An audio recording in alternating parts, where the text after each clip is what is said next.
Queridos amigos, estamos aqui para mais uma aula do nosso curso de pós-graduação em Penal e Processo Penal do Legale. Eu sou o Rodrigo Capobianco e nós estamos aqui no módulo 4, que são dos crimes contra o patrimônio, e nós chegamos à sexta aula aqui do módulo 4 para tratar com vocês de estelionato, um dos crimes mais importantes da legislação brasileira, um dos crimes que mais ocorrem no dia a dia, na vida prática, e que tem muitas variações, né? O famoso 171, lá do artigo 171 do Código Penal, tem muitas variações, né? E nós vamos analisar na aula de hoje. Legal? Muito bem, vamos para os slides, dá uma olhadinha. Muito bem, pessoal, então nós estamos aqui no estelionato, né, no módulo 4, aula de número 6, e como fazemos em todas as aulas, vamos dar uma olhadinha aqui nos nossos contatos, né? Então nós temos o nosso canal no YouTube, Direito Penal Rodrigo Capobianco, né? Você pode entrar lá, tem mais de 300 vídeos, divulgue isso para os seus amigos, né? Nos ajuda lá, nosso canal está com mais de 10 mil assinantes, né? Mas a gente quer chegar muito mais, né? Divulgar mais uma universidade aberta, né? Essa é a ideia. Temos também o Facebook como contato, o Instagram e também o nosso canal direto lá no nosso site institucional do escritório, capobianco.adv.br, que você pode pegar lá meu telefone, meu e-mail, etc., para entrar em contato diretamente conosco, tá bom? Muito bem, então vamos tratar do famosíssimo 171, né, pessoal? O estelionato. Bom, antes de começar, já está na tela aí exatamente o caput do artigo 171, né? Mas a gente precisa, antes de mais nada, lembrar que dentro da criminologia, né, que é uma matéria muito importante também, muitas vezes pouco estudada, né, nos bancos escolares, né, mas muito importante para entender o fenômeno criminal, né? A criminologia ela aborda muitos fatores, como política criminal, não é? A própria legislação e outras situações. Então, um dos braços da criminologia é a vitimologia. E por que eu estou dando ênfase a esse ponto? Porque, pessoal, o estelionato é um daqueles crimes em que, muitas vezes, não estou generalizando, né, nem poderia, mas muitas vezes a vítima tem uma participação direta, né, contribui muito para que o crime seja perpetrado. Por quê? Porque no estelionato, o agente ele ofere uma vantagem devida em prejuízo alheio diante de uma fraude, diante de uma enganação. Então, ele engana alguém, prejudicando economicamente essa pessoa e levando uma vantagem que não deveria levar, né? Muito bem.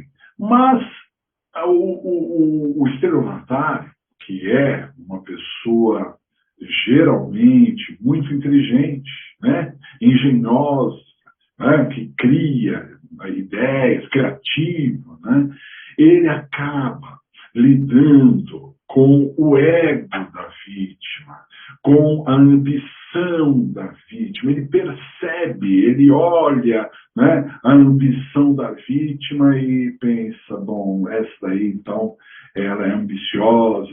Se eu trouxer para ela aí uma oportunidade, ela não vai deixar essa oportunidade passar, né?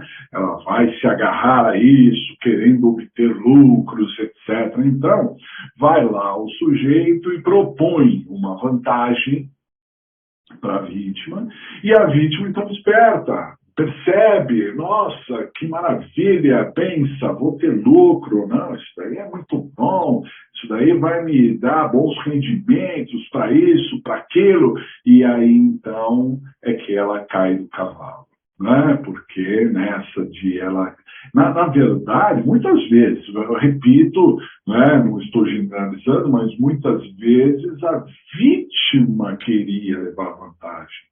Entre aspas, a vítima queria dar um golpe e acaba levando uma paulada ali não esperada. Né? Por isso que o estelionato ele é um crime que deixa as vítimas absolutamente alucinadas.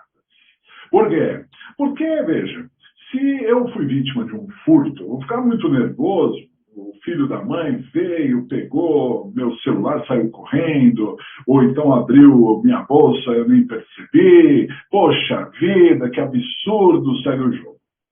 No estelionato, a pessoa foi feita de bobo. A pessoa, diante da sua missão, ela tem, muitas vezes, uma certa consciência, ela pensa, poxa, eu caí nisso, né? E fica pensando, por que eu caí? Porque, de repente, eu queria isso, eu queria aquilo, eu queria essa vantagem, aquela outra, né? Então, ela fica pensando o porquê e conclui que, né, bobeou ali. Isso é dolorido demais, né? Então, essa é uma característica do estelionato, que não é de hoje, né, pessoal? O Lombroso estudava, né, a figura do estelionatário, né? Eu tive a grata satisfação, e indico para qualquer um dos senhores, se um dia puder, e veja, é sempre alcançável, tá? Porque se eu conseguir, qualquer pessoa pode conseguir, basta, né, economizar um pouquinho aí, programar e conseguir. Certa feita, eu estive na Itália, mais precisamente na cidade de Turim, né, Torino, e lá se encontra um museu de antropologia criminal Cesare Lombroso. Então, o Museu Cesare Lombroso em Turim tem ali todos os equipamentos, o que o Lombroso utilizou, as experiências, né? Tem até ali uma simulação de como era a sua sala originária de trabalho e tudo mais, e tem ali muitos trabalhos estudando o estelionatário. Né? O homem delinquente não é só o homem agressivo, né? O assassino ou o ladrão, mas também o estelionatário, aquele que passa os outros para trás. Isso sempre foi analisado no decorrer da história, né? E até hoje, principalmente nas pequenas cidades, mas até nas médias e grandes cidades, nós encontramos golpes antigos e que ainda são perpetrados. Vocês podem ter notícia disso, né? E não vamos muito longe. Isso já faz bastante tempo, mas eu me lembro, certa vez, em que a minha mãe, que hoje ela é aposentada, tá, mas ela trabalhava em departamento pessoal, etc., trabalhou até uma boa idade, e ela trabalhava na região da Avenida Paulista, em São Paulo, uma das regiões mais desenvolvidas, uma empresa desenvolvida, né? Ela trabalhava assim numa região muito cosmopolita. E ela quase foi vítima do golpe do bilhete premiado. Olha que golpe antigo, do bilhete premiado, em tremenda Avenida Paulista, pessoal.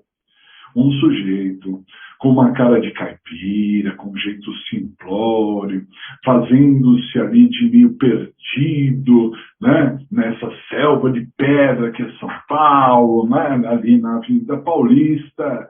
Dizia ele que tinha vindo de uma cidade da região metropolitana de São Paulo, mas uma cidade mais dormitório, vamos dizer, e que tinha um bilhete, ele jogou na loteria e teria ganhado na loteria, estava ali com o bilhete, mas ele não sabia o que fazer, onde procurar, o que tomar, etc.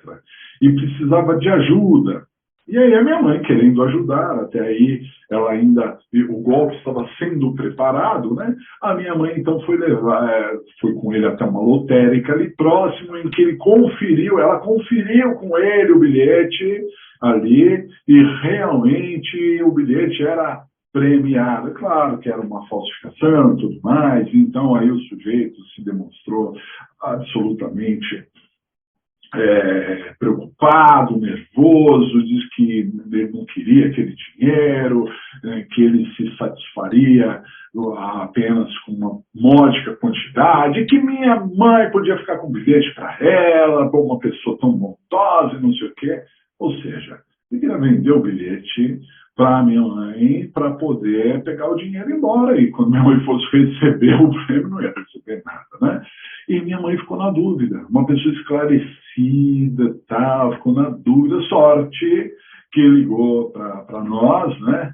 Ali, eu já advogava, tal, ligou, e aí a gente falou desse golpe, tal, sai fora, tal, e aí então ela abandonou, né? Mas para mostrar como isso está próximo de todos nós, né? Isso, inclusive o estelionato, ele se amolda ou tangencia muito, né, as questões contratuais, as questões comerciais.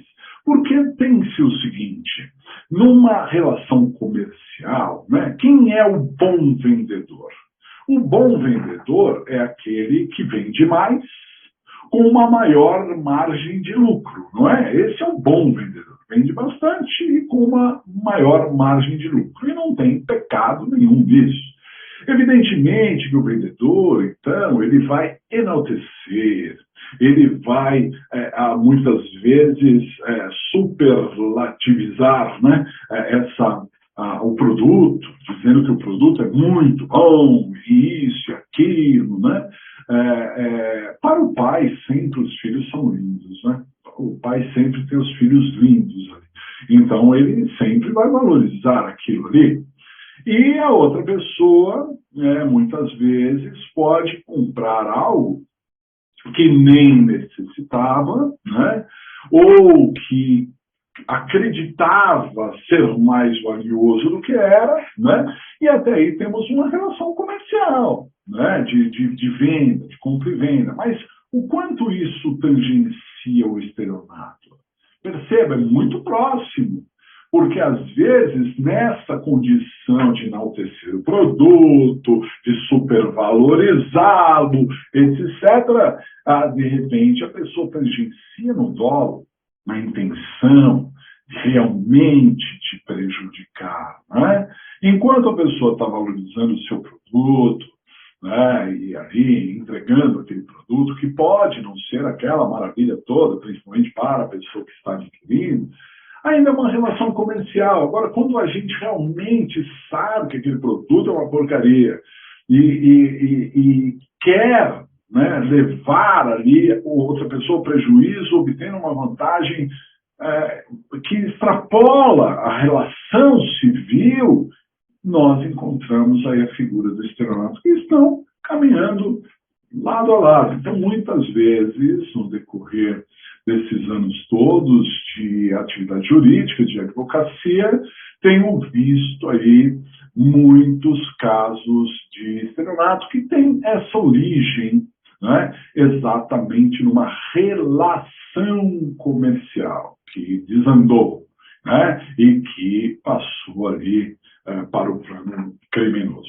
Lembro, certa vez, quando eu trabalhava no fórum, não era advogado ainda, estava na faculdade, e aqui eu devo lembrar que, como eu entrei no fórum em 1991, nós vivíamos ainda numa época de hiperinflação, né? Em que, muitas vezes, a pessoa recebia o salário e tinha que correr às compras para poder comprar, fazer aquela compra de mês, estocar, pagar todas as suas contas, porque no dia seguinte o seu salário já estava valendo menos, Então, era uma situação assim. E nós, trabalhando no fórum, fomos, eu não, mas acabei por sorte não caindo nisso, mas alguns dos meus colegas foram vítimas de uma malícia comercial, mas que, ao meu ver, caracteriza-se como um estelionato, né? Eu vou contar rapidinho essa história depois do nosso primeiro intervalo, né, em que nós vamos dissecar, olhando aqui para o tipo penal, voltando exatamente desta tela, do estelionato e todas as suas variações relativas ao estelionato também. Então, primeiro intervalo e a gente já retorna.